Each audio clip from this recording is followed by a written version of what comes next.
for phase 3, and we are going to be talking about dynamic wholeness. I'm Lorraine Ventul from the Sacred Healing Well. There are 2 other videos that discuss the first and the second stages, and we call this the demystifying of mystery, and how we embody that as humans. So the awakening journey, shifting from this sleepwalking stage and being a bit, in denial and not clear and in the fog what the heck is happening all around us, as we're being socialized and conditioned to succeed and be a certain way.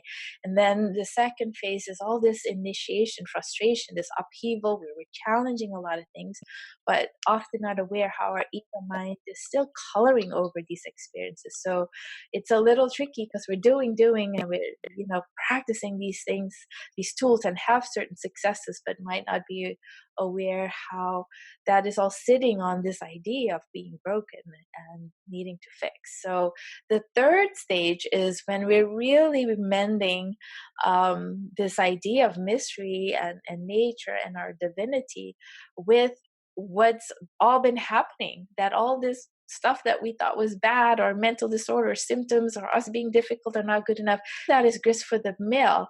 And it takes it's just so hard for ego mind to think in paradoxical terms, to think of yin yang terms. But this is the phase where we're really getting to understand, like, wow, this perfect imperfection, me and the divine, we're one and the same. Like, what?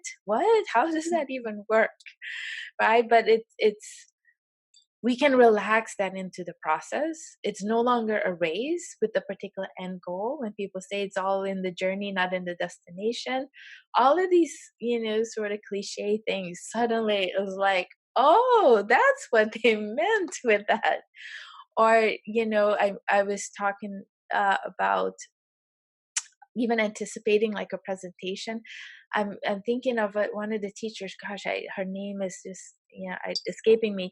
But she was talking about being in a situation, doing a presentation, and this unfortunate thing happened, and somebody confronted it. Or it's traditionally, conventionally would be seen as, oh my God, this is not going well. This is disaster, and this is not great. And she said she just sat there with this person, and it's just like, why is this happening? Why do you think this is happening to us? And could just be with that moment rather than labeling it as bad or this is a failure. There's a lesson in this from the universe. So it's sort of this attitude, like we start even looking at ourselves, our symptoms, and everything else with much more curiosity, and not just random curiosity, like, oh, I wonder if I inherited that from whatever, but with the curiosity to make meaning, and know that traditionally or conventionally something like this would be seen as bad, but it might have this deeper meaning that other people too would experience as inspiring or good. So that's in relationship with ourselves, and this forgiveness or no regret attitude that you mentioned earlier. So yeah, maybe you wanted to say a little bit more about that shift for you. Yeah. I mean, so first of all, I love the idea of paradoxes, because I think it's something that a lot of people I talk to can understand, but not a lot of people can fully embody. And I feel like I finally reaching this phase, I've started really embodying this paradox. And it's funny because I'll talk to other adults, maybe they're upset about something, and I'll say, I feel this, and they're opposites and complete a paradox. And they're like, you feel both of those? I'm like, yes, I'm a big enough person. I can feel both of those things. And they kind of like calm down, and they're like, oh. And it's same with the kids I work with, and same with a lot of adults. They're feeling 2 things simultaneously. But the difference from the previous phase and this phase is that there is that curiosity that you mentioned. So there is maybe a bad thing that happened, or like an anxiety attack or a panic attack. And then instead of hating themselves and criticizing themselves for having this episode, they'll ask themselves, why did that happen? And they'll investigate from like a place of curiosity rather than a place of judgment. I think that's a huge difference, because those moving forward and moving backwards still happens in this phase, but it's more of like we come at it from a curious place instead of a judgmental place. And I was thinking even in terms of, mixed feelings. We say that I have mixed feelings of this or that, or we know this thing is ending and I'm sad about it. Maybe it's a job or something like that, but I'm excited about this new thing or new place I'm moving to. And I'm thinking it's even a bit more nuanced in that, um there is almost like what I call this be 1 degree more present in wholeness than in wounding. There's another more of what I described in the last video of this calm on this earthy sort of harmonic presence that even if you were to feel to the max rage or sadness or devastation, it's almost like in your pie chart this wholeness is still like Mhm. nothing can penetrate into that. It's a different thing. Like rage can only take so much space, and you could be at the max of the max, but you're still just there. And at the same time, you could also feel sad, or you could also feel empowered and happy that you're finally feeling rage. So those are all the mixed feelings. But underneath there is this kind of attunement to this wholeness, like, and it's all good. Like, I know I'm gonna integrate all of this, and maybe eventually these are gonna be spiked less or less triggering, and they're gonna make sense of why I felt these things, so I can reclaim them, like in the soul retrieval or past life. Or does that make sense? Like we see, right? Absolutely. Yeah, and I was just thinking because I spoke with you about this, I think it was a couple weeks ago, where my partner had said something that triggered me and made me cry, and at the same time, I was like, "No, it's a good thing," and I'm crying, and I'm still like assuring him that this is just opening a wound for me to investigate. And so I held that paradox at that moment, but I still felt the wholeness more than the wounding in that moment. And Mhm. you're right. I kind of feel like at this point nothing can get to me. I just feel, and it shows at work all the time. In fact, it's almost like offensive to some of my coworkers how nothing affects me. How I'm constantly told like how calm I am in these stressful situations. And some of my colleagues, they want to complain about all these things and I don't have a complaint to share. And so there's this kind of offensiveness Mhm. about how put together I am all the time, but I'm at a place where I'm like, that's not my problem. If you Mhm. want to be offended, go ahead and be offended. And I'm my whole self. Mhm. So you're right, that pie chart metaphor, it's how I feel a lot of the time. Yeah, yeah, and part of this phase, like in relationship to others, I mean, I think you nailed something on the head, where the more we understand this power, and also how others can be threatened by it, or sometimes don't feel like you're relatable, and Mhm. also sometimes we're not totally clear like what are we to do with this, right? It's not like get chummy depending on the situation, but it's sort of this understanding why others, whether it's the very common misery, needs and wants company and validation, um, versus how to, I'm not saying sure if I'm articulating this right, but how to be both whole and in touch with the wounding, right? Like Right. kind of what you explained with your boyfriend. So sometimes it helps like be in this stage and or state of connection with the wounding, with the wholeness, but still be able to relate to where they're coming from. So it's a whole delicate kind of thing that happens in this stage. It's tricky Mhm. how in each moment can we look at the energies that are happening and make it transformative for both, right? That's a tricky thing what you're saying. All of that is happening at once. Yeah. And I think that's important because in this phase, I don't feel like problems have gone away. I just feel like very tethered to a higher, like my real self. And because I have that constant tether, I'm able to have my emotions, but still be grounded and tied to somewhere to a single spot, to a single location. And I see that in the women in the group where they still have big emotional responses, but they never kind of lose sight of their true north, their direction, their higher self. And so in this phase, it's kind of that paradox of being your whole self, but experiencing the human problems, the human emotions. But so it's that duality. It's holding both of those things at the same time, and it's okay. Yeah, and having a big enough container, like you said, we have big emotions, very intense, but that container gets to be even bigger. And I Mhm. think what is a little tricky, like the women in the group, they provide their sisterhood. There's a big longing and need for that. There's so Mhm. little of that, so hard for us to come by. And I think it's very common, kind of what you described when we go out in the world, that a part of us might not clearly see. I mean, it took 9 months for us to get to this place, right? To really learn how to trust ourselves more deeply and trust each other with a system and a way of doing relationships that is not codependent, that's not all of these ways in which we related to each other. So now when we're out in the world, it is often tricky to feel seduced or trust others or think, oh my gosh, they're very loving, nice, kind people, smart, all of these things, but energetically don't have the tools, and quickly things can get messy again, and then us feeling disappointed or betrayed or not heard. So I think part of the tools are also teaching us, trust is not a black and white thing. There's 50 grades of shame, of gray in between, that will help us decide how to relate to others and what we can trust about them or not, and how to inspire, how to learn also from them, and how they affect us, right? So we can keep looking at our own wounding in terms of attachments with other people.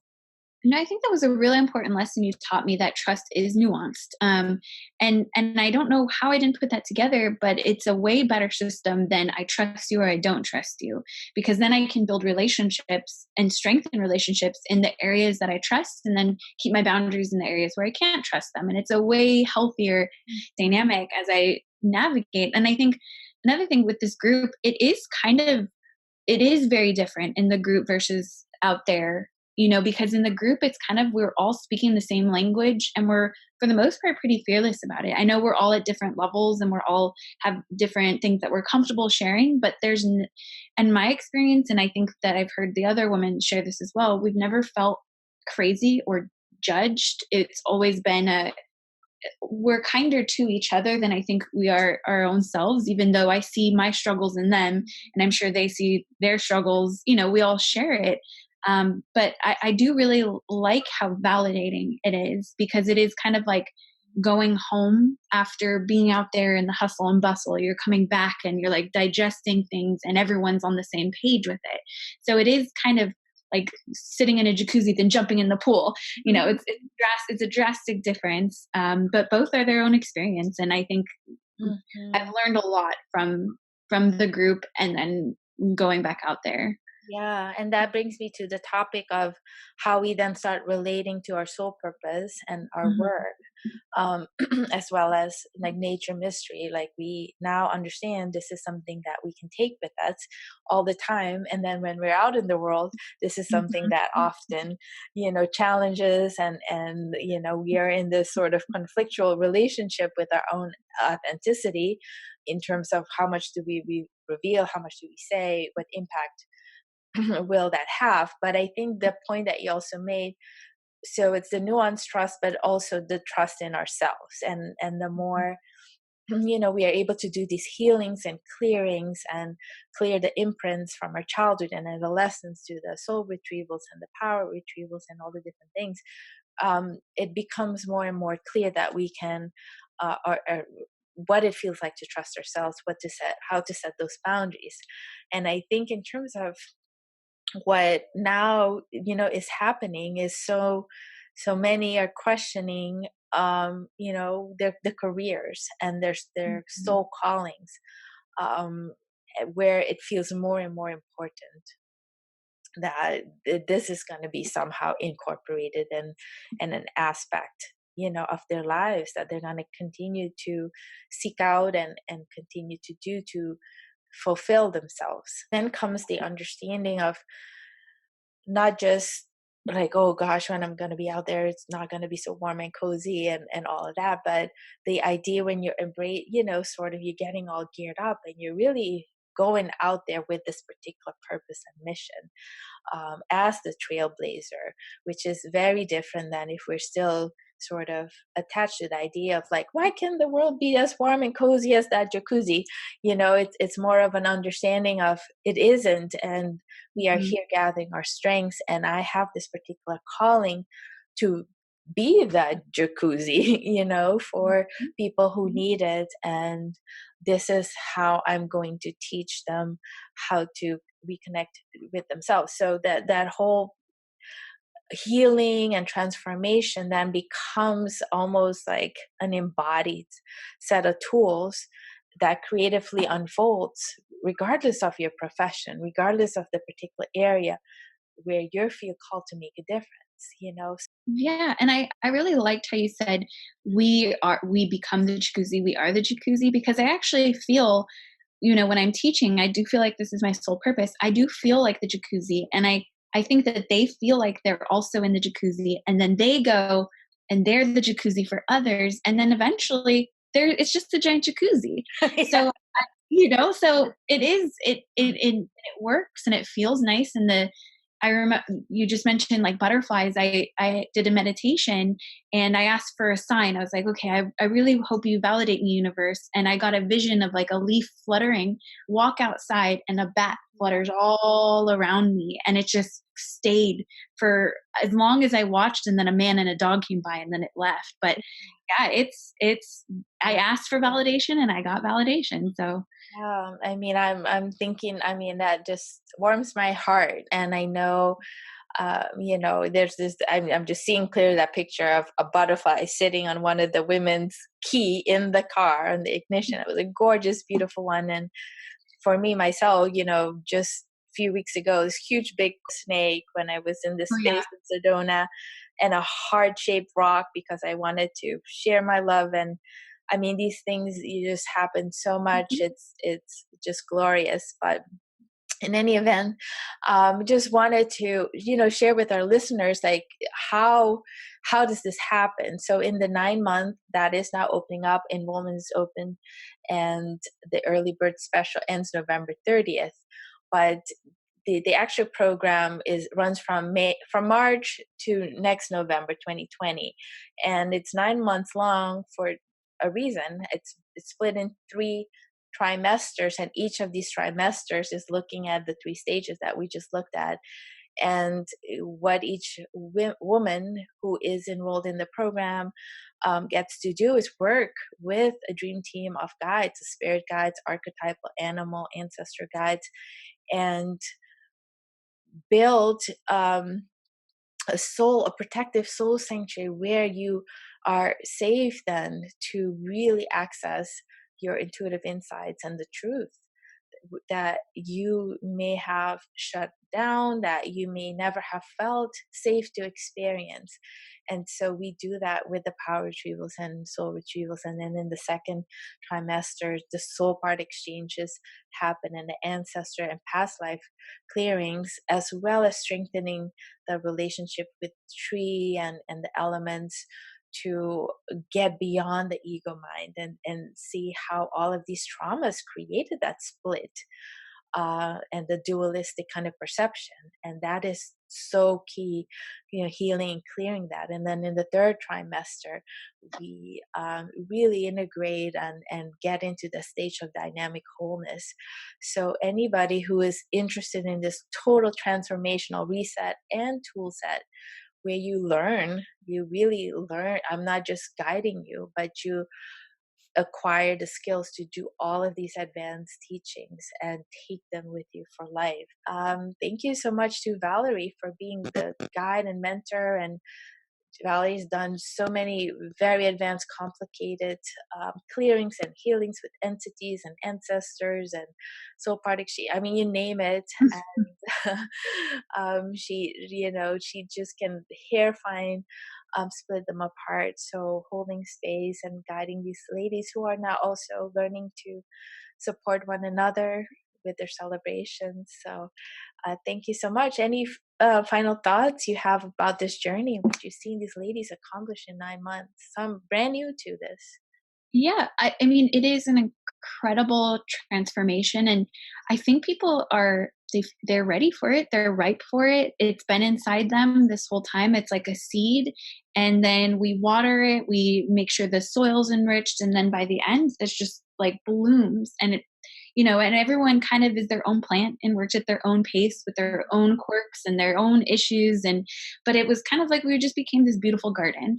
And it was, and it is something that, we all have common denominators. And I've, I felt so supported. It was like a safety net, and I really appreciated that piece where something happened, I can go on Facebook and talk with a group or reach out. And I never felt alone at all. And it was an amazing feeling. I'm concerned it's open as long as they want to meet there. So there's always this hub to reconnect with, and they can reconnect with me. But I think they're honestly set for life. If it were up to me, every school child, every person would get this set of tools to, just empower and equip them to deal with life setbacks and help us get rid of all these diagnoses, Mhm. which, again, I said too, that they're a way of looking and explaining things. I get that too. I'm not, sort of just get rid of it, but because sometimes it's important for communication. But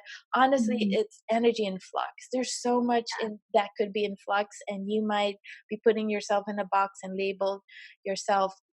Do yourself a favor if you're listening. Um, it's not about joining this program. It's not right for you. It's an investment of 3 to 4 sessions, and you got to be right and ready for it, like Valerie said, and also be willing to make this investment in yourself. But even if you can't do it right now, really think about things you've been imparted or labels that you've adopted without deeply questioning. Because honestly, we've Mhm. seen it with every single person in there, whatever labels they, you know, are have taken on or made sense at some point, all of that is in flux now, all of it. Mhm. Right? Mhm. And they're seeing potential and busting limitations beyond their wildest dreams. So that is our parting message, for everybody who listened, and wish you all well, and just know that we're rooting for you, and know that you're amazing beings. And this Mhm. jacuzzi, that's what I call the sacred well. You are a sacred well, and you're there to be well, but be a well for others. So that's what that is all about. And be well and be a well. All right. Thank you, Valerie, too.